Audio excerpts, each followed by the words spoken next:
ഐക്യസന്ദേശമുയർത്തി വിവിധ മുസ്ലിം മത നേതാക്കളും പണ്ഡിതരും ഒരേ വേദിയിൽ. കുവൈറ്റ് കേരള മുസ്ലിം അസോസിയേഷൻ സംഘടിപ്പിച്ച ഏകസ്വരം കോൺഫറൻസാണ് സംഗമത്തിന് വേദിയായത്. മുസ്ലിം സമുദായത്തെ ബാധിക്കുന്ന പൊതുപ്രശ്നങ്ങളിൽ ഒരുമിച്ച് നിൽക്കാനുള്ള സന്ദേശമുയർത്തി ഏകസ്വരം കോൺഫറൻസ് നടന്നു. അബ്ബാസിയ മറീന കമ്മ്യൂണിറ്റി ഹാളിൽ നടന്ന കോൺഫറൻസിൽ വിവിധ മുസ്ലിം സംഘടനാ നേതാക്കളും പ്രവർത്തകരും പങ്കെടുത്തു. Panakkad Rashid Ali Shihab Thangal, professor Alikutty Musliyar, T P. Abdulla Koya Madani, T. Arif Ali, doctor Hussain Madavoor, Kunhimuhammed Madani Parappur, Kadakkal Abdul Aziz Moulavi തുടങ്ങിയ നേതാക്കളും പണ്ഡിത സമൂഹവും പങ്കെടുത്ത ചടങ്ങിന് പ്രമുഖ വ്യവസായി ഡോക്ടർ ഗൾഫാർ മുഹമ്മദ് അലി അധ്യക്ഷത വഹിച്ചു. എൻ.എ. മുനീർ സ്വാഗതം പറഞ്ഞ ചടങ്ങിൽ സഗീർ തൃക്കരിപ്പൂർ, അബ്ദുൽ ഫത്താ തയ്യിൽ എന്നിവർ പരിപാടികൾ നിയന്ത്രിച്ചു.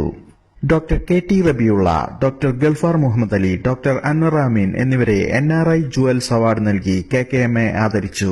2 ദിവസങ്ങളിൽ 3 സെഷനുകളായാണ് പരിപാടി സംഘടിപ്പിച്ചത്. സമുദായത്തിന്റെ ശാക്തീകരണത്തിലൂടെ വ്യത്യസ്തതകളിലെ ഏകത്വം എന്ന തത്വം മുറുകെ പിടിച്ച് രാജ്യത്തിന് ഗുണകരമായ സംഭാവന നൽകാൻ നാം തയ്യാറാവണമെന്ന സന്ദേശം നൽകിയാണ് conference സമാപിച്ചത്. ജലിൻ Triprayar, Jaihind news, Kuwait.